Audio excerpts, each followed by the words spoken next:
Imagine walking into your city center and finding hundreds of people dancing in the streets. Not at a festival, not at a concert, but in absolute silence. Their feet are bloody, their faces are blank, and no matter how exhausted they get, they cannot stop. Some collapse from sheer exhaustion, others reportedly die where they stand. This is not a horror movie, and it is not an urban legend. In the summer of 1518, in the city of Strasbourg, then part of the Holy Roman Empire, today in eastern France, that is exactly what witnesses said they saw.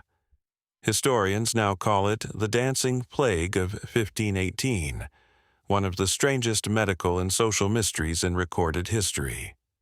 In this video, we are going to dive into what happened on those hot summer days, why hundreds of people ended up dancing themselves to the brink of death, and what modern science thinks might actually explain this bizarre event.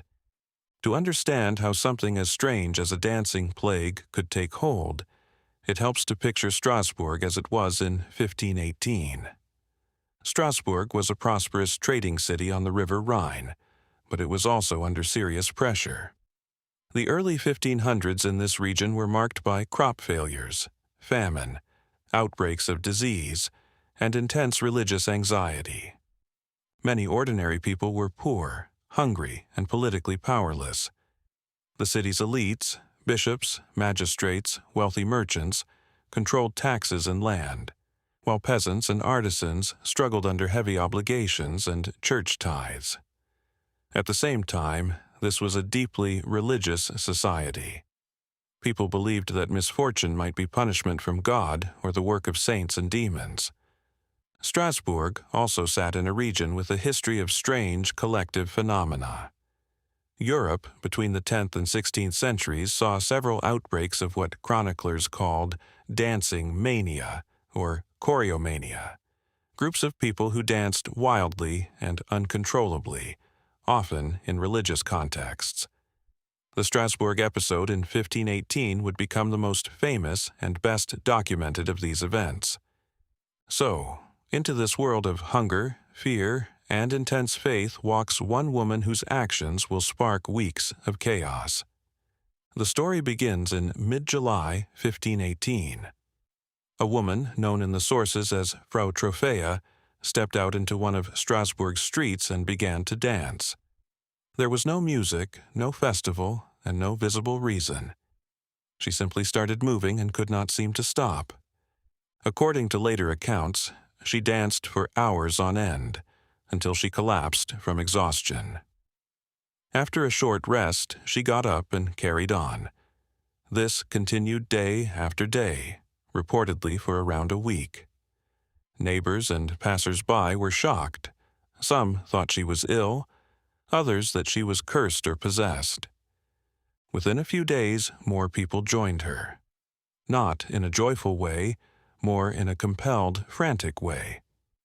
Chroniclers say that by the end of the first week, more than 30 people were dancing in the streets, apparently unable to control their movements. Some sources describe their arms flailing, their bodies jerking, and their faces blank or vacant, as if they were not fully present. News of this strange outbreak spread quickly through Strasbourg. As the days passed, the number of dancers kept rising. By August 1518, contemporary reports suggest that as many as 200 to 400 people were caught up in the dancing mania. They danced day and night, often collapsing from exhaustion, then getting up to dance again. Some stopped eating and drinking properly. Others injured their feet and legs, but still could not stop moving. Chroniclers claimed that some dancers died from heart attacks, strokes, or simple exhaustion, though the exact death toll is unclear and still debated by historians. The city's streets, especially certain squares and bridges, became impromptu dance floors for this grim spectacle. This was not organized entertainment. It was an emergency unfolding in public. Imagine trying to go about your daily life, buying bread, taking goods to market, while groups of exhausted, grim-faced dancers stagger past you, unable to stop. City officials and religious leaders were alarmed. This was not only a humanitarian crisis, it also threatened social order. If dozens or hundreds of citizens were incapacitated by uncontrolled dancing, who would work, trade, pay taxes, or maintain the city's reputation? Authorities needed to act, but what do you do when your city seems to be literally dancing itself to death? At first, the city's leaders did something that today seems almost unbelievable. They tried to solve the problem by encouraging more dancing. Based on medical theories of the time, some physicians believed that the dancers were suffering from overheated blood or a kind of disease of the imagination. The cure, they argued, was to let the dancing run its course, to allow the body to burn out the illness. Acting on this advice, the city council reportedly cleared spaces like guild halls, public squares, and even a grain market so the dancers would have room. They hired musicians and professional dancers to keep the afflicted moving, reasoning that if they could dance it out of their systems, the episode would end. As you might guess, this did not help.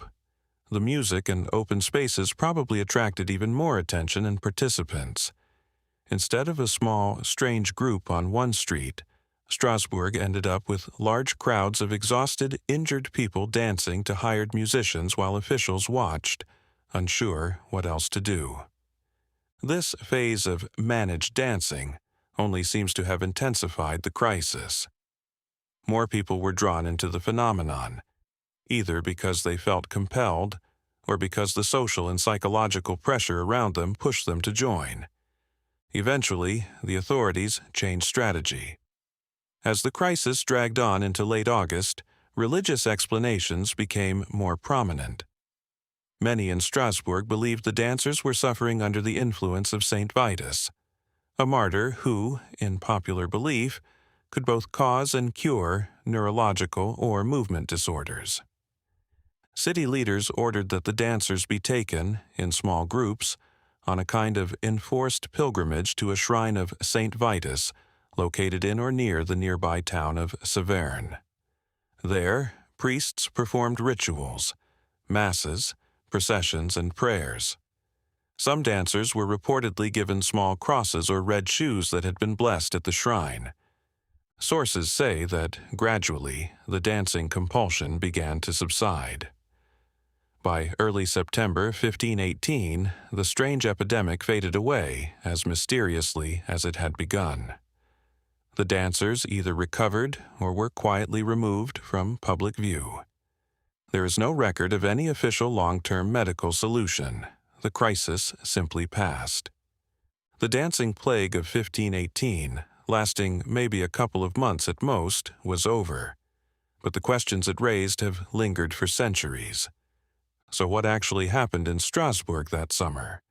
The short, honest answer is, nobody knows for certain. There are no video recordings, no clinical reports, and the surviving written accounts are often second-hand, moralizing, or wrapped in religious language. But historians, doctors, and psychologists have proposed several major theories. Wikipedia +2. In this section, let's go through the main explanations you'll hear and why each of them might, or might not, make sense. The explanation many people at the time believed was religious. The dancers were thought to be punished by a saint, most often Saint Vitus, or afflicted by demons. Their uncontrollable movements were seen as a sign of spiritual imbalance, sin, or divine anger. From the perspective of 1518 Strasbourg, where saints' shrines, relics, and pilgrimages were part of daily life, this made sense. People were already used to the idea that holy figures could act directly in the world, curing disease or inflicting it. Sending the dancers to St. Vitus's shrine fit within this framework, and when the outbreak ended, many may have seen that as proof that the saint's power had resolved it. Today, historians generally do not treat supernatural punishment as a literal explanation, but they do see religious belief as an important part of the psychological environment that made the dancing plague possible. If enough people are primed to interpret their own symptoms in spiritual terms, their behavior can be shaped by those expectations. Theory 2. Ergot poisoning.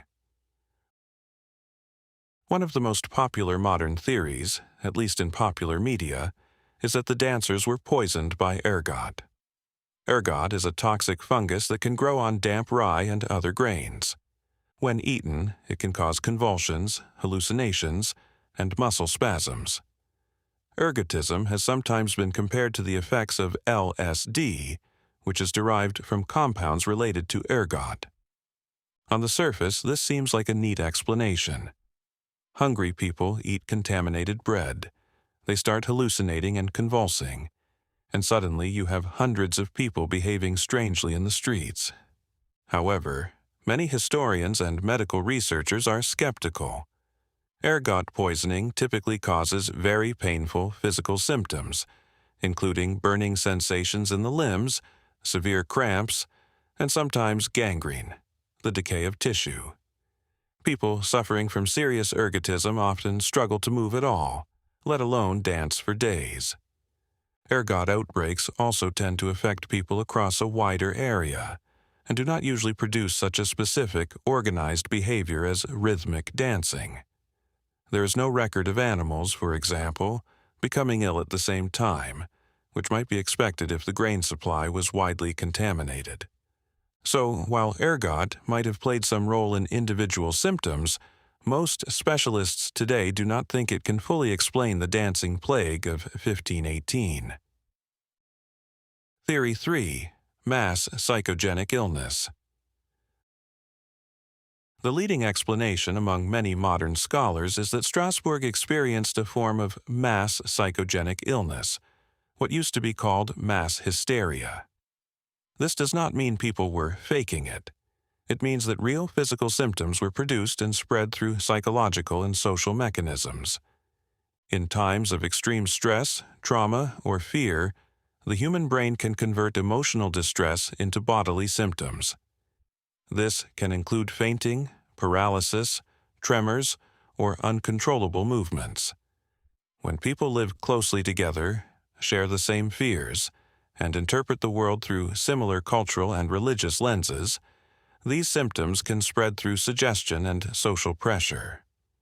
In Strasbourg, many of the ingredients for such an outbreak were present.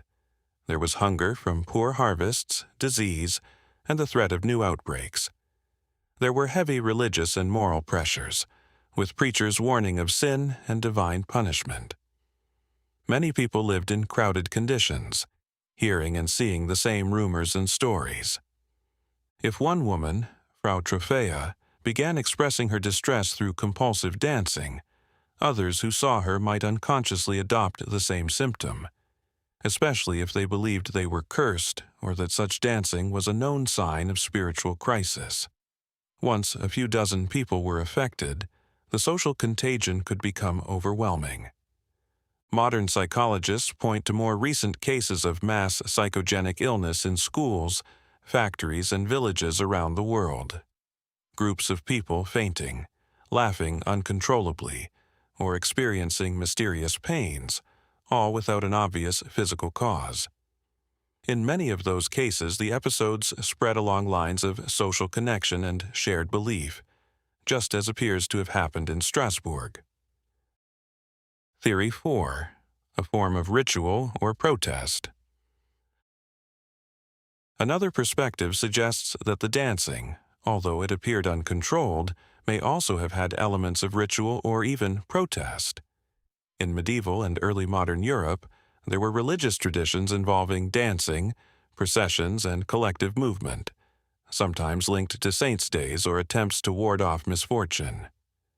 Some historians argue that in a society where open protest against authorities could be dangerous, collective religious behaviors offered a way to express suffering, anger, or demand relief without directly confronting power. The dancing could have started as a semi-ritual act asking for divine help, which then spiraled into something much more extreme under the pressure of mass psychogenic illness. However, the surviving sources emphasize the compulsive, unwanted nature of the dancing, so this theory is usually seen as complementary rather than a full alternative. Why the dancing stopped. If social and psychological forces helped start the dancing plague, they likely also helped end it. Once authorities changed tactics, moving from encouraging dancing to framing it as a spiritual crisis tied to St. Vitus, the narrative around the illness shifted. Dancers were removed from the public eye, taken to a shrine, and given a clear ritual path to recovery: prayers, blessed shoes, and religious ceremonies. From a modern point of view, these rituals might have functioned a bit like a placebo treatment. They gave sufferers and their families a strong expectation of healing, in a context they trusted. Being taken away from the crowds, the music, and the intense public pressure of Strasbourg's streets also removed some of the social fuel feeding the outbreak. As belief in the cure took hold, fewer new cases appeared, and existing dancers gradually stopped. Over time, the story of the dancing plague passed into local memory, and then into history books as an example of just how strange human behavior can look when culture, stress, and belief collide. What the dancing plague says about us. The dancing plague of 1518 is startling, but it is not just a weird medieval curiosity. It raises questions that are still relevant today about how our minds and bodies respond to collective stress. First, it shows that the boundary between mind and body is not as sharp as it might seem. Emotional suffering, from poverty, fear of disease, or spiritual anxiety, can manifest as real physical symptoms. People in Strasbourg were not pretending to dance. Their bodies genuinely seemed driven beyond their conscious control. Second, it highlights how powerful shared stories and beliefs can be. In a culture that believed in saints who punished sinners through strange physical afflictions, it was easier for distress to be channeled into those exact kinds of symptoms. In a different time and place, the same underlying stress might produce different manifestations, perhaps fainting, shaking, or other conditions. Third, it reminds us that authorities' responses can either fuel or calm such crises. By hiring musicians and encouraging more dancing, Strasbourg's leaders probably made things worse, turning a strange episode into an extended public emergency. Only when they changed strategy, removed people from the crowds, and offered a culturally believable path to recovery did the outbreak subside. Finally, the dancing plague is a vivid reminder that history is full of events that do not fit neatly into modern categories. It was not simply a disease, not simply a religious ritual, and not simply mass delusion. It was a complex event shaped by hunger, faith, fear, politics, and the mysterious ways human brains respond to overwhelming stress.